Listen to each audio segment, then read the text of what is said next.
चलिए आज हम लोग को फिर से हिस्ट्री में महत्वपूर्ण आंदोलन के बारे में जानना है। हिस्ट्री में आज हम लोग को एक महत्वपूर्ण आंदोलन के बारे में जानना है, सविनय अवज्ञा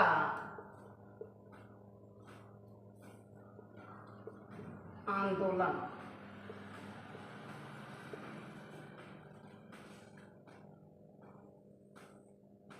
देखिए यहाँ पे बताया गया है, देखिए ये स्याही सविनय अवज्ञा आंदोलन का मुख्य कारण क्या है और सविनय अवज्ञा आंदोलन किस कारण से हुआ था। आप लोग को बता दें कि महात्मा गांधी द्वारा महात्मा गांधी और वायसराय इरविन, देखिए महात्मा गांधी और वायसराय इरविन के बीच में कुछ चर्चाएं हुई थी। उस चर्चा पर महात्मा गांधी ने अपनी 11 सूत्री मांगों को रखा था। महात्मा गांधी ने अपने 11 सूत्री मांगों को रखे। उन्होंने इरविन के सामने अपने 11 सूत्री मांगों को रखे। वह मांग को इरविन ने बिना सोचे समझे उसको नकार दिया और ऐसा जवाब दिया कि महात्मा गांधी के साथ साथ भारत के और भी राजनेता और लोग उनके बातों से बहुत ही असंतोषजनक और उनको भावनाओं पर ठेस लगी उनकी भावनाओं पर ठेस लगी 11 सूत्री मांगों के बाद।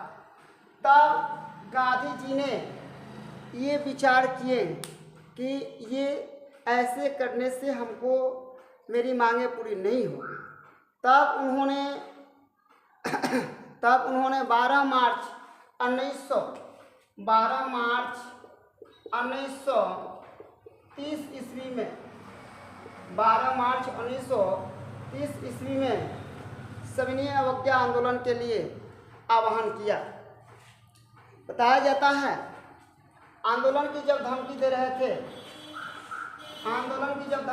थे उस समय इरविन ने पूछा कि आप ऐसा मत कीजिए।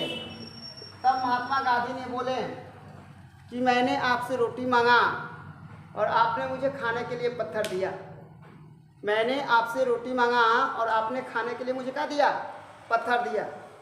ये आंदोलन को भयानक बनाने के लिए महात्मा गांधी ने प्लान बनाया। बताया जाता है सविनय अवज्ञा आंदोलन आरंभ करने की तिथि 12 मार्च 1930 ईस्वी को रखा गया था, लेकिन इससे पहले कांग्रेस द्वारा 1929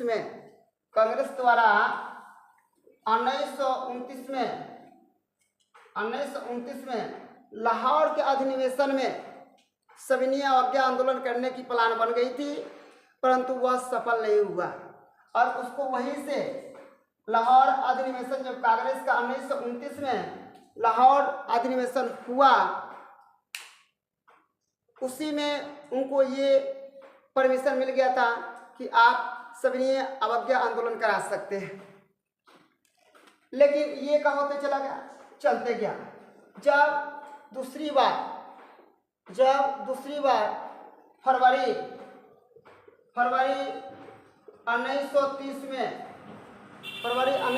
में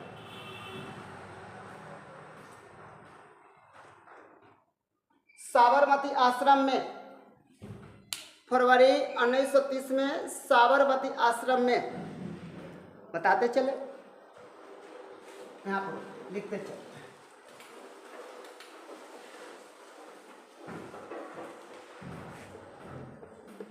पहला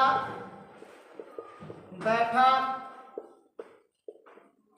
लाहौर अधिनिवेशन 1929 में हुआ था, जिसमें गांधी जी को जिसमें बैठक हुआ था, जिसमें यह बैठक हुआ था, जिसमें सविनय अवज्ञा आंदोलन का अनुमति मिल चुकी थी। कब? 1929 में ही क्या हुआ था? उनको क्या करने के लिए? सविनय अवज्ञा आंदोलन करने के लिए मिल चुकी थी। लेकिन जब दूसरी बार बैठक हुई साबरमती आश्रम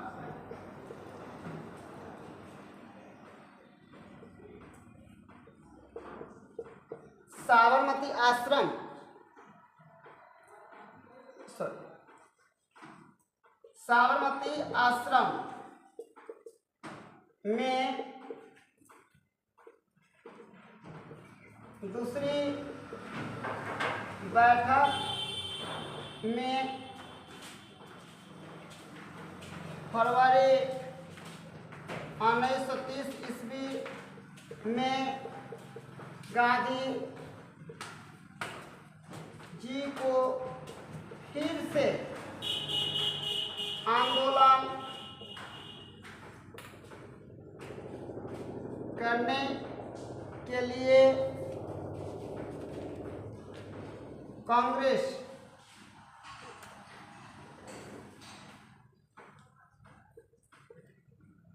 ने कहा।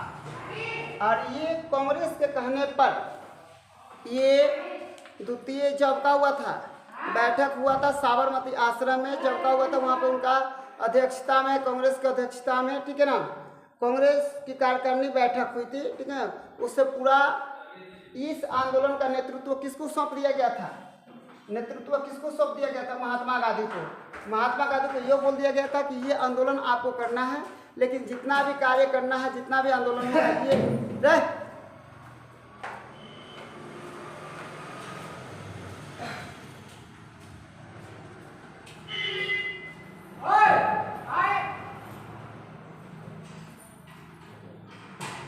जितना भी आपको करना है ये आपके ही क्या होगा? देख रेख में होगा। किसने बोला?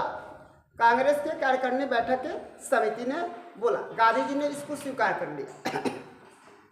गांधी जी ने इसको क्या कर लिया? स्वीकार कर लिया।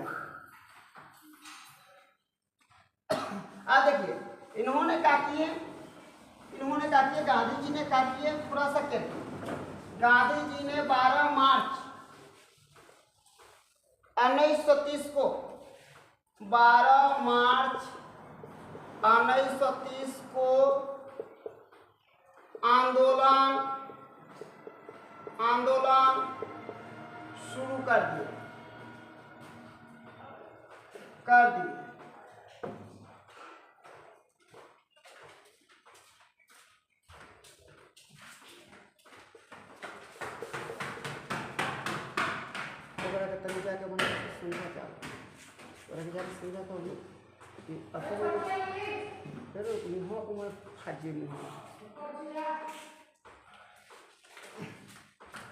बारह मार्च 1930 को क्या किया गया? शुरू किया गया। ठीक है। अब देखिए यह 12 मार्च 1930 से 24 अप्रैल 1930 को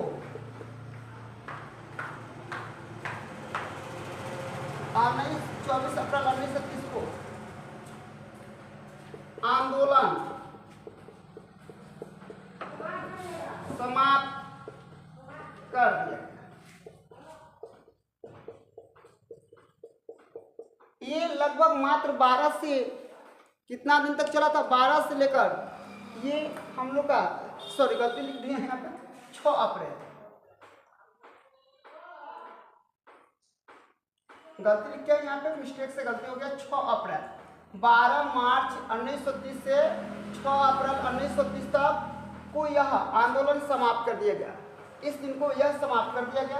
अब आप देख सकते हैं कि कितना हो जाएगा, यह 24 दिनों तक चला था।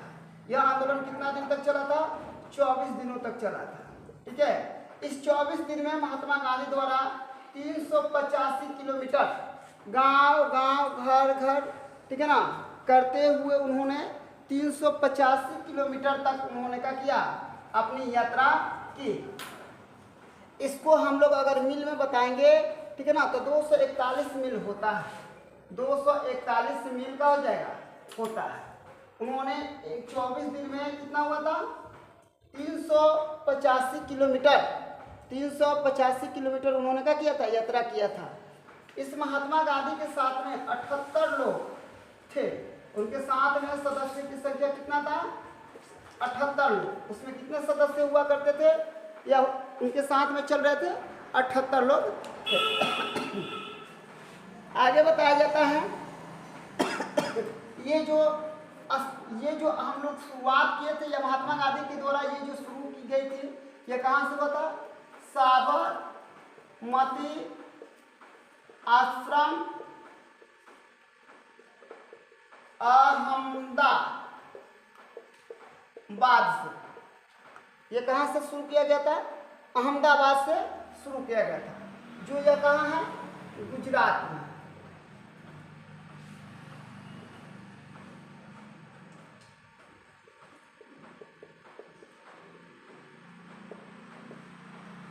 अब आगे चलते हैं। ये कितना दिन के लिए, 24 दिन के लिए चला था। कितना दिन तय हुआ, 385 किलोमीटर का दूरी तय हुआ, 241 मील हुआ, उसमें 78 सदस्य हुआ करते थे।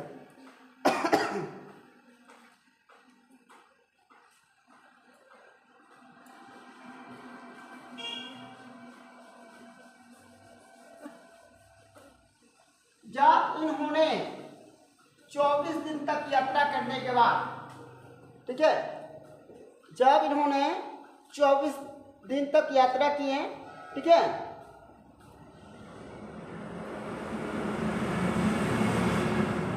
जब गांधी जी 24 दिनों के यात्रा के बाद 6 अप्रैल 6/4/1930 को समुद्र के किनारे, समुद्र की पानी से नमक बनाकर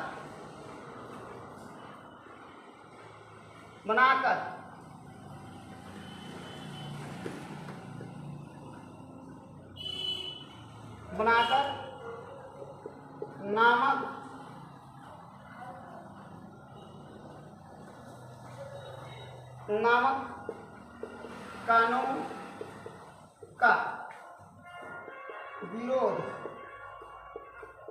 किया।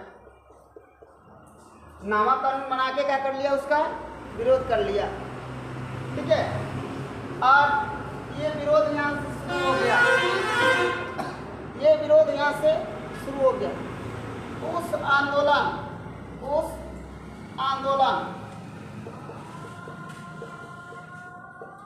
का रूपरेखा क्या थी, उस आंदोलन का रूपरेखा क्या थी, हम आप लोग को बता रहे हैं। प्रत्येक गांव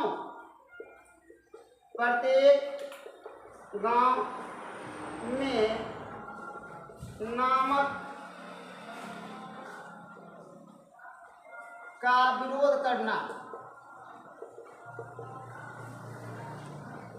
सरकारी स्कूल या ऑफिस में नहीं जाना,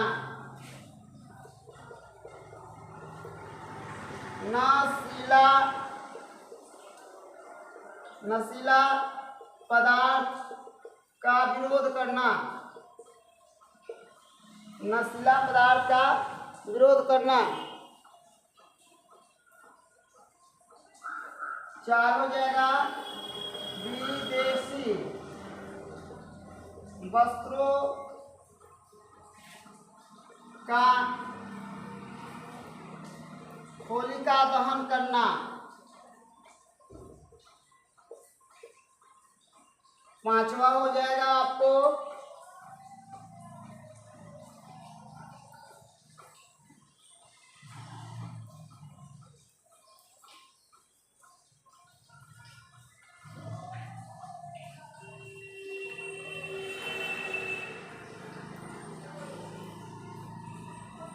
हर सरकारी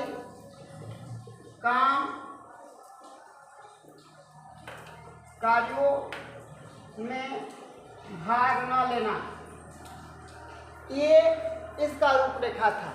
महात्मा गांधी जी ने जब ये सविनय अवज्ञा आंदोलन की थी तब इसका रूपरेखा में प्रत्येक गांव में नमक कानून का विरोध करना था, सरकारी स्कूल में छात्रों को नहीं भेजना था, या कर्मचारी को सरकारी दफ्तर में नहीं जाना था, नशीला पदार्थ शराब अफीम गांजा ये सब चीज़ें का बेचने से विरोध करना था, विदेशी वस्त्रों को क्या करना था, जलाना था, अपना वस्त्र खुद को तैयार करना था। अब ये सारी प्रक्रिया होने के बाद ये पूरा देश में फैलने लगा। आपको बता दें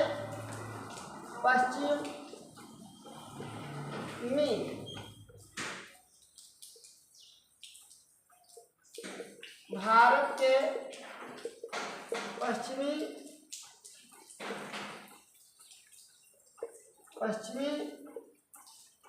क्षेत्र, पूर्वी क्षेत्र और दक्षिणी क्षेत्रों तक पहुंच चुका। कहाँ तक पहुंच चुका था? दक्षिणी क्षेत्रों तक पहुंच चुका था। और 3 दिन सविनय अवज्ञा आंदोलन के 3 दिन बाद यानी 9 अप्रैल 1930 में खिलाफत आंदोलन असहयोग आंदोलन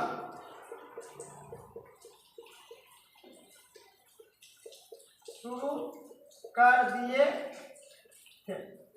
तो ये आप लोग सविनय अवज्ञा आंदोलन का एक रूपरेखा था, जिसको आप लोग को मैंने बताया।